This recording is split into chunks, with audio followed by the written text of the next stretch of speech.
something inside me, that same feeling that kind of leads my life, my intuition, started saying like, you should ask her, you should try to make it happen. This could be another one of those miracles that happen in your life. Hi friends, my name's Britt, welcome to my channel. I wanted to sit down and really tell you my story today on how I manifested a $20,000 wedding for free.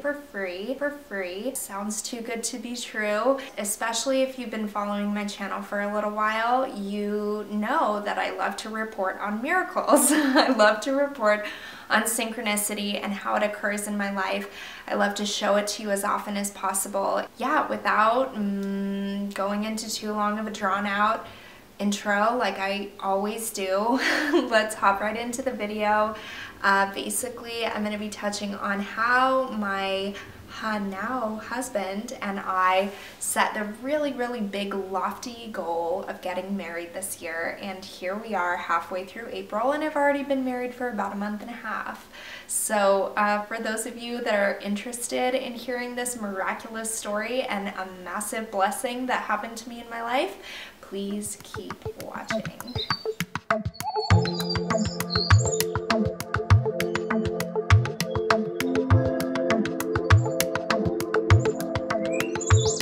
So I guess I first want to get started with how this is a really big example of law of attraction and how it works in my life, and how I just really like giving examples of things that are just too coincidental to say they're coincidence.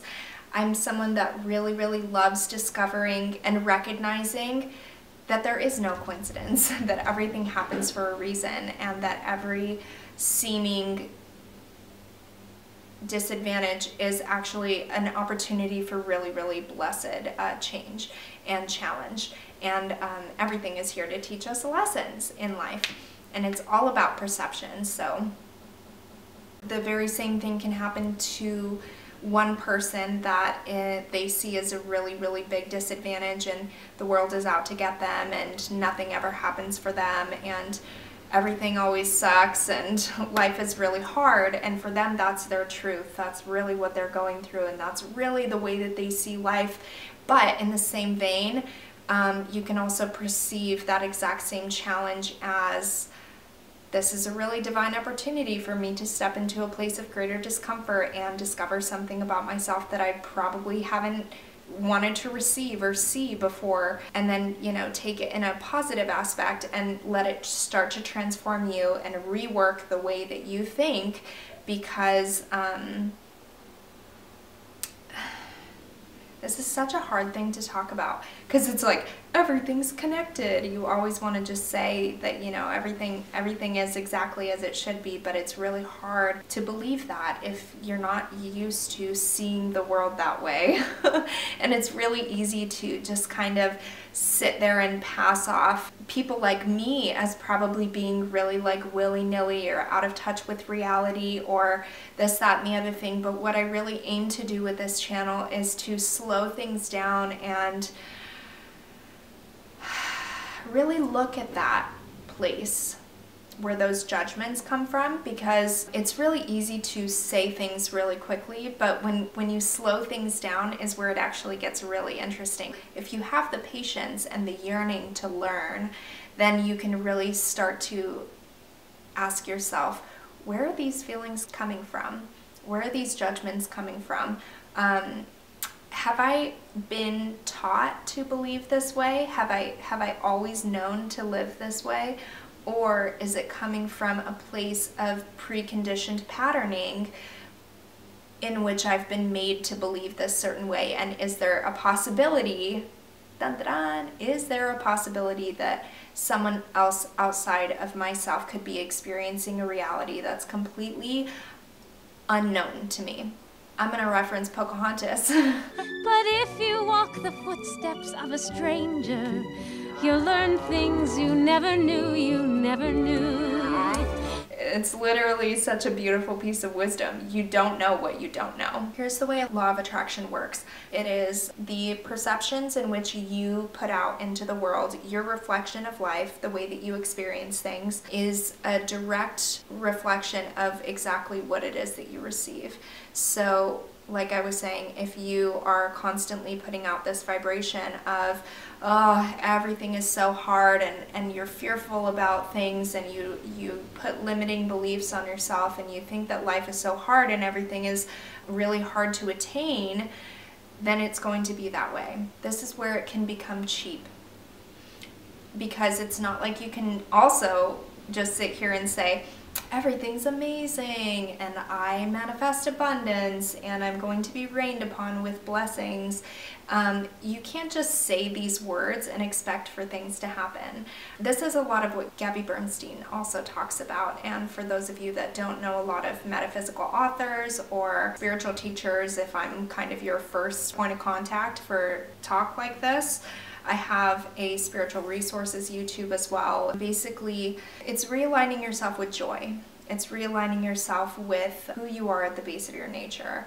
It's not sitting here and saying everything in the world is perfect and just saying the words and not actually believing that everything in the world is perfect, and having gratitude for everything that happens in your life. Understanding that everything does have a greater purpose and reason. Let's go into my wedding story. We had been engaged for about 1.5 years, and we said in January, the very beginning of the year, we want to get married this year, and we don't know what it's going to look like because we've never wanted to spend anything like $5,000 or more of dollars for a party for other people, because that's just not a kind of paradigm that we live in, where we want to throw parties for other people to celebrate us and how awesome we are.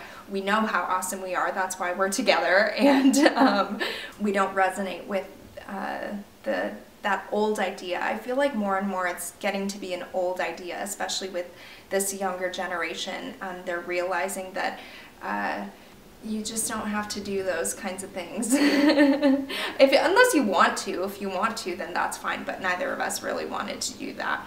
We'd rather save our money and have experiences with that money rather than throwing great big parties and stuff like that. So whatever. The first week of January, there's a what was it called? A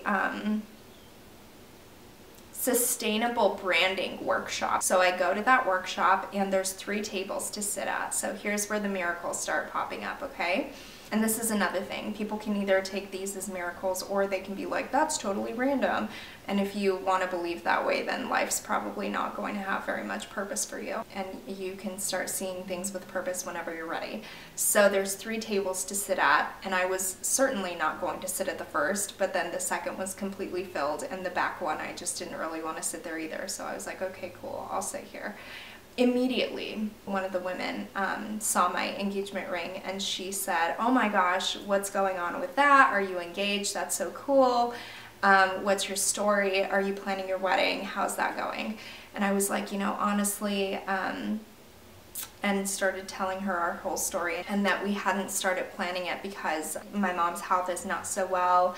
There are things with his side of the family that we just don't really know how to work out, and whatever. That's just one conversation. And the workshop goes on, and a few weeks later, literally like at the end of January, she contacts me, that same woman, because she had a wedding planning company. She goes, hey, you said that you were a model, right? I'm planning a stylized wedding shoot, and we're looking for a bride. Would you want to be the bride in this photo shoot? And I was like, of course, that would be so fun. I've done tons of stylized wedding shoots before. Also, do you need a groom? Because I would love to get really cute pictures with my fiance, because we never had an engagement photo shoot because we just didn't want to spend the money on it. So she goes, send me a picture of him. So I sent her a picture, and she goes, oh, he has $1 million smile. That would be so fun. Yeah, let's do it. And as soon as I told my fiance, who is not the photo shoot type of guy. He's like really kind of shy. So I asked him, would you do this photo shoot with me? And he goes, yeah, you should see if we could just turn it into the real thing. And I was like, okay, totally inappropriate. Like that could never happen, but ha ha ha. And then we have the wedding dress appointment, and I call my sister and mom, and I was like, hey, this is so fun. I haven't told you what's happening yet, but I am going to be a part of a stylized wedding shoot. I'm on my way to the wedding dress appointment right now, and Curtis said this funny joke, haha, that, you know, maybe we should see if we could have it for real and really get married. And my mom and sister totally freaked out. They were just like, oh my gosh, that sounds so crazy. Like, it seems so in your life that something like this would happen. You should totally see if it can happen. You should ask. And I was like, I feel like that's really inappropriate. Like, how am I supposed to take this woman's offer and then ask her if I can actually turn it into a wedding?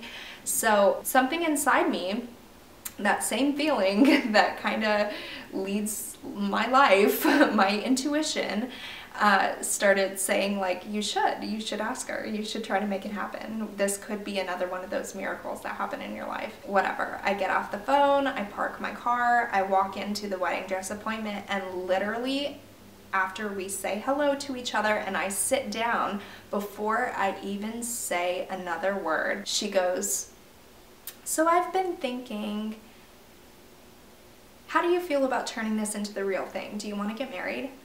And I was just like, oh my gosh, Angelica, I was working up the balls to ask you if it would be a possibility to have it happen. My fiance told me the same thing. Maybe this is supposed to happen. And her and the woman whose wedding dress shop it was, both of them were like, oh my gosh, this is weird.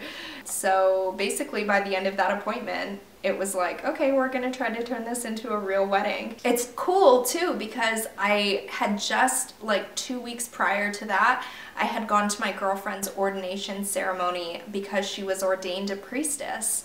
And as soon as she was ordained a priestess, which means she would be able to ordain weddings, as soon as she got ordained, my fiance was like, when we get married, we have to have Hannah do it. And Hannah's my girlfriend. She's actually been on this YouTube channel too. She's my certified astrologer teacher and a very good friend of mine. So then I'm like, oh my gosh, we have someone to ordain the wedding as well. And all these things just start kind of like checking themselves into place, and all of a sudden this is going to be a real wedding. And the thing is, it was only going to be like 3 or 4 weeks from then. So here's where the law of attraction sets into it, and this is a really big lesson that I had to learn about blessings and miracles that are given to you from the universe, because you can't ever decipher exactly what they look like. It involves a lot of surrender. So these were some of the cons, seeming cons of this experience. It was going to be elopement style. Elopement style means that it would just be he and I. We can't invite friends and family to the wedding. That was a seeming con, because who wants to get married like that? But at the same time, we were able to really sit with ourselves and surrender and say, this is a miracle, and we are going to have a photographer, an amazing photographer who puts on wedding photography workshops in France, and a videographer who is going to be able to encapsulate this incredible experience so that we have it for the rest of our lives. And is it that big a deal that we're not going to be able to have friends and family there? So these are the things about blessings from the universe. You can't choose exactly what it's going to look like, because if you put those barriers on yourself and you say, I'm open to receive miracles from you, universe, but it's got to look like this, and it's got to include X, Y, and Z, and it's got to be this, this, and this, and not this, this, and this, then you're totally shutting yourself off from the present moment, and shutting yourself off from letting whatever happens happen. You have to be able to receive the miracles in whatever form that they come, and understand that even though it's not something that you think that you want, usually universe has this really beautiful way of giving you things that you never could have imagined for yourself, but that actually are like the greatest gifts that you could ever imagine. This is where the trust comes in. Yeah, that's basically exactly what happened. I had a songwriting retreat that I was going to Hawaii for, that I was gone for a week of the 3 or 4 weeks that we had of notice.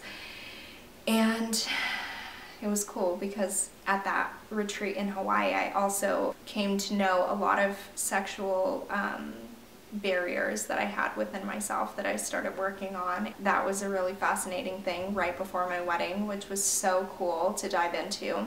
This is a long video, and thanks for sticking with me if you have watched the entire thing. Law of attraction is something that is a really big buzz topic now, and a lot of people are, as Gabby Bernstein puts it, manic manifestors, and they come to know law of attraction and they start trying to manic manifest. They start trying to say like, oh, okay, I want to make this much money and I want all these positives, but it's like, unless you really do the work, which is like equally as negative as it is positive, because it's really, really hard to like figure shit out about yourself and look at your shadows and look at your dark sides and to eradicate those by healing the traumas that whatever made you believe that way in the first place. You can't just get something for nothing. You can't just start getting all these really dope things and all these dope blessings and opportunities rain down upon you without some hardship as well. And a lot of the times people don't necessarily have the time or energy or space or support to do the hard stuff too. I think that this is where the law of attraction can get cheapened, because a lot of people don't really look at the bad stuff, and they're not even bad, but they're hard, and they're not all the positive stuff and the manifesting money and, you know, manifesting a new house and a husband and all these really cool things. They don't necessarily realize that it takes a lot of work to be able to align yourself in a place that is going to start then attracting all of that goodness and wealth and prosperity. So that's all I had to say. My phone just started ringing, so it's a good place to leave off. Thank you so much. Make sure to subscribe to my channel if this interested you at all, and I hope to see you in my next video. Namaste.